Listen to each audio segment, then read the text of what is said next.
అసలు fertility treatments అంటే ఏమేమి ఉంటాయి? ఎలా చేస్తారు? నేను మీ డాక్టర్ స్వర్ణ, ఫెర్టిలిటీ కన్సల్టెంట్, మెడ్సీ హాస్పిటల్స్ విజయనగరం బ్రాంచ్.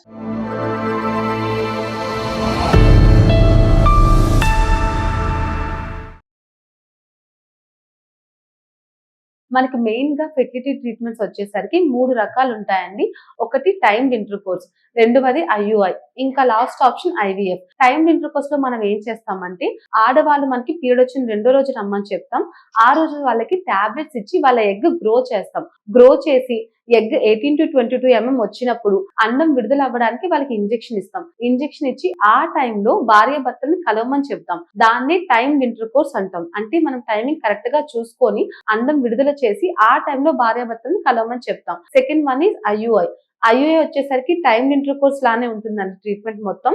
ఇందులో కూడా ఆడవాళ్ళని పీరియడ్ వచ్చిన రెండో రోజుకి రమ్మని చెప్తాము.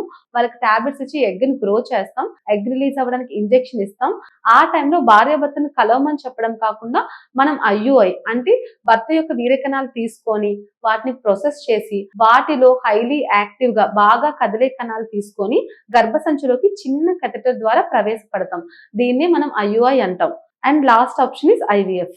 ఐవీఎఫ్‌లో ఏం చేస్తామంటే, మనం పీరియడ్ వచ్చిన రెండో రోజు నుంచి 8-10 డేస్ వరకు ఇంజెక్షన్స్ ఇస్తాం. ఇంజెక్షన్స్ ఇచ్చి వాళ్ళ ఎగ్స్ గ్రో చేస్తాం. గ్రో చేశాక ఓవం పికప్ అనే పద్ధతిలో వాళ్ళ ఎగ్స్ ని మనం బయటకి తీస్తాం. చాలా మంది ఇది ఓవం పికప్ అనేది సర్జరీ అనుకుంటూ ఉంటారండి. సర్జరీ కాదు. ఇది కింద నుంచి స్కాన్ రూపంలోనే మనం చిన్న సూది పెట్టి తీస్తాం. ఎగ్స్ ని బయటకి తీసి ఆ ఎగ్స్ ని వీర్యకణాలతో జత చేసి పిండాలు ఫామ్ చేస్తాం. వాటినే ఎంబ్రియోస్ అంటాం. సో ఆ ఫామ్ చేసిన పిండాల్ని మళ్ళీ మనం గర్భసంచిలో ప్రవేశపెడతాం. దాన్ని ఎంబ్రియో ట్రాన్స్ఫర్ అంటాం. ఇది ఐవీఎఫ్.